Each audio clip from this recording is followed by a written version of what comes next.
এইবার সনাতন তো একজন মন্ত্রী, তার মাথায় তার এই আমাগো মতো ফ্যান খাওয়া না। আমাদের আমরা যারা রাজা মন্ত্রী হই না, অনেক সময় নিজেদেরকে মন্ত্রী হওয়ার সাথে সাথে পিছনের কথা সব ভুলে যাই। কত মন্ত্রী আছে ভাত পায় নাই, কায়দায় কায়দায় ওই আসনটা ভগবান একটু কৃপা করে দিয়েছে, এইবার ওই জারটা খাইছে তার মাথায় বাড়ি মারে। আছে না? আছে কিনা? এই বাংলাদেশে ৭১-এর পর হইতে এই পর্যন্ত অনেক মন্ত্রী সনাতনের বাড়ি খাইয়ে মানুষ হয়েছে, আবার সনাতনের জায়গায় দখল করছে। করে নাই? দেবতার সম্পত্তি দখল করে নাই? এখন বর্তমান তত্ত্বাবধায়ক এই বর্তমান কি সরকার?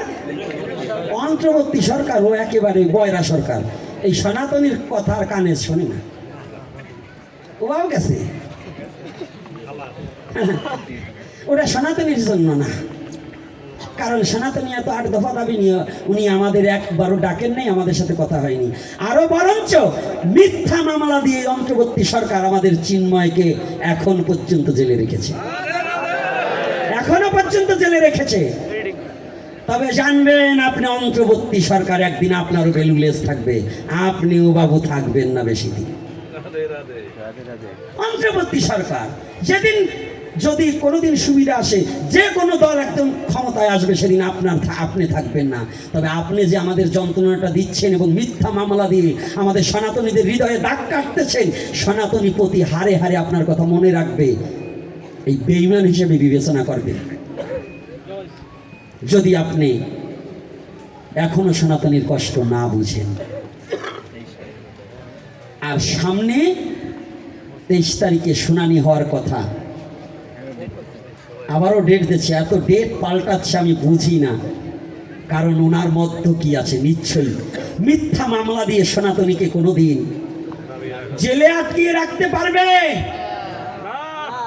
জেলে রাখতে পারবে এটা অন্যায় ভাবে, কিন্তু ঈশ্বরের জেলখানায় আটকাতে পারবে না। সনাতনী মুক্তি পেয়ে বিশ্বের মাঝে মাথা তুলে দাঁড়াবেই দাঁড়াবে। এজন্য রাজনীতির কথা বলছি না, আমার জাতির কথা বলছি, দুঃখ যন্ত্রণার কথা বলছি। চিন্ময়ের কোনো দোষ নেই। ইসকন কোনো গভর্নমেন্ট সারা পৃথিবীর কেউ ইসকনকে নিষিদ্ধ ঘোষণা করতে পারেনি। নির্বোধ যারা, বেয়াকুব যারা, মূর্খের দল যারা, তারা ইসকনকে নিষিদ্ধ ঘোষণা করা হয়েছে। আমি ইসকন হিসেবে তাকে সাপোর্ট করছি না, আমি শুধু আমার সনাতনী হিসেবে তার জন্য প্রার্থনা করি। আমি ইসকন হিসেবে না। ইসকনের মধ্যে ওই যে একজন বসে রয়েছে ঢাকাতে স্বামীবাগে, চারুচন্দ্র দাস ব্রহ্মচারী। এই চারুচন্দ্র দাস ব্রহ্মচারীরও একদিন এই খেসারত গুনতে হবে। আজকে নয়, ওনাকে সনাতনী হিসেবে আমি শ্রদ্ধা করি, কিন্তু ইসকন হিসেবে উনি যে কাজ করেছে এবং যে বিবৃতি দিয়েছিলেন, উনি ঘৃণার পাত্র হয়ে দাঁড়িয়েছে সনাতনীর কাছে। এটা জেনে রাখবে। বাংলাদেশের মধ্যে একমাত্র আমার এই সনাতনী আন্দোলনের ক্ষতিকার হিসাবে একমাত্র চারুচন্দ্র দাস ব্রহ্মচারী আমাদের যতটা ক্ষতি করেছে, এটা সনাতনের আর কেউ ক্ষতি করেনি। আর একটা নাম বলবো না, সেটা ওটা কোনো মানুষের মধ্যেই পড়ে না। সময়তে বাবার নামও কয়, সময়তে তাওর নামও কয়, লাফালাফি করে। ভগবানের নামে নাম আর আমি বলবো না। হ্যাঁ, না আমি বলবো না, আপনারা বলবো। যা কারো ব্যাপারে আলোচনা করবো না। তবে আমার একটা কথা, আমি এখনো সরকার মহোদয়ের কাছে প্রার্থনা জানাই, বিনা স্বার্থে সনাতনী জাতির যে অন্যায়ভাবে যে এই আমার সনাতনী জাতিকে মিথ্যা মামলা দিয়ে বিভিন্ন জায়গা থেকে যে হেনস্থ করা হচ্ছে, এই মামলা থেকে অব্যাহতি দেওয়া হোক এবং আমাদের চিন্ময় কৃষ্ণ দাসকে নিঃশর্তে মুক্তি দেওয়া হোক। এজন্য আমি আবারও এই অন্তর্বর্তী সরকারের কাছে প্রার্থনা জানাচ্ছি এবং অনুরোধ করছি সনাতনী জাতি শান্ত, সৃষ্ট এবং ভদ্র এবং বিবেকবান। এজন্য এই সনাতনী জাতি এখনো চুপ আছে এবং এখন আপনাকে শ্রদ্ধা করছে, না হলে শ্রদ্ধাও করত না।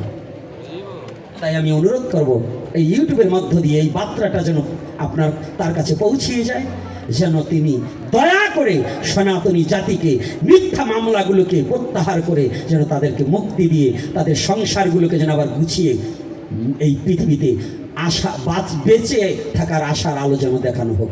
না হলে কতগুলো সংসার নষ্ট হয়ে যাচ্ছে, কত মা বাবার একমাত্র সন্তানটাকে হাজতে পুরে রাখা হয়েছে, তার সংসার এখন চলছে না, 2-3 বার 3 মুঠো ভাত খেতে পারছে না। এই অভিশাপগুলো সমস্ত কিন্তু এই অন্তর্বর্তী সরকারের ঘাড়ে পৌঁছাবে। এজন্য আমি আবার অনুরোধ করছি, বারংবার অনুরোধ করছি, এই নিরহ সনাতনী জাতিকে যেন এই অন্যায়ভাবে তাদের পৃষ্ঠে দোষ চাপিয়ে দিয়ে তাদের জন্য অত্যাচার না করা হোক।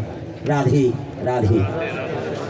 এইবার যখনই আদর করছে না, সনাতন গোস্বামী বুঝতে পেরেছে, বুঝতে পেরে ওই যে ভিত্তকে বলছে, এই তোমার কাছে কিছু টাকা আছে না? এখন তৎকালীন সময় সত্য কথা বলতে বলেছে, হ্যাঁ, বলছে টাকাগুলো দাও। টাকাগুলো সনাতন গোস্বামী গিয়ে ওই ডাকাতের হাতে দিয়ে বলছে, ভাই আমাদের কাছে কিছু টাকা ছিল, নাও তুমি নিয়ে নাও, আমাদেরকে পাতরা পর্বতটা পার করে দাও।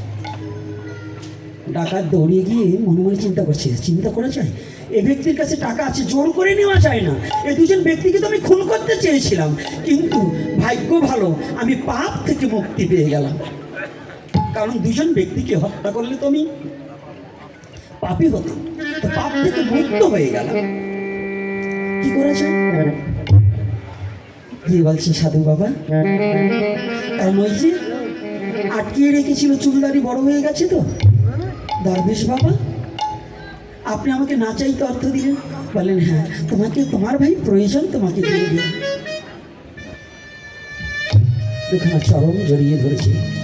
আপনি কি গো? বলছে আমি অন্য কোনো নয়, আমি ছুটে চলেছি একমাত্র আমার গৌর হরির চরণ দর্শন করবার। আমার এই অর্থ দিয়ে আমার এই সেই পরমাত্মাকে হারানো যাবে না, আমি যাবো আমার গৌরকে দর্শন। পাতরা পর্বত ভিত্তকে রেখেই পাতরা পর্বত পার হয়ে ছুটে চললেন। চন্দ্রশেখরের লোকমুখে শুনলেন আরো অনেক লীলা রয়ে গেলেন। ভোট কম্বল সনাতনের গায়ে দিলেন তার এক গ্রাম্য পরিবেশের ভগ্নিপতি। এই লীলা বলতে গেলে আরো শাখা প্রশাখা বেড়ে যায়, এজন্য একটু কাট ছাড় দিয়ে মেন কথাগুলোকে বুঝাইবার নিমিত্তে কথাগুলো বলছি। চন্দ্রশেখরের ঘরে মহাপ্রভু হরিনাম সংকীর্তনে বসে আছে, বসে বসে হরি কথা বলছে। এদিকে